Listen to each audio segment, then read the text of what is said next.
نحمده ونصلي على رسوله الكريم اما بعد بسم الله الرحمن الرحیم۔ سعد بن ابی وقاص رضی اللہ عنہ سے روایت ہے کہ نبی اکرم صلی اللہ علیہ وسلم نے فرمایا، جنت کی چیزوں میں سے اگر ناخن کے برابر بھی کوئی چیز دنیا میں آ جائے تو آسمان و زمین کے درمیان ہر چیز روشن ہو جائے۔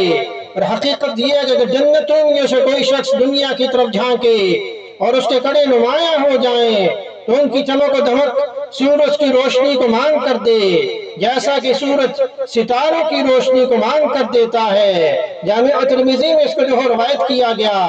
اور جنتی جوان کی کیا حیثیت ہوگی؟ حدیث میں آیا کہ ابو ہریرہ رضی اللہ عنہ کہتے ہیں کہ نبی اکرم صلی اللہ علیہ وسلم نے فرمایا، جنتی بغیر بالوں کے مرد ہوں گے، ان کی آنکھیں سرمگی ہوں گی، ان کا شباب کبھی فنا نہ ہوگا، ان کے کپڑے کبھی پرانے نہ ہوں گے، یعنی ان کے جسم پر زائد بال نہ ہوں گے۔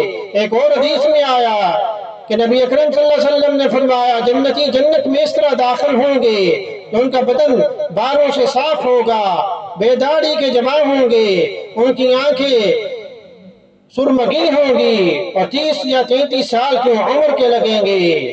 اللہ پاک ہمیں سنت پر عمل کرنے کی توفیق عطا فرمائے۔ اللہ پاک ہمیں جنت الفردوس نصیب کریں۔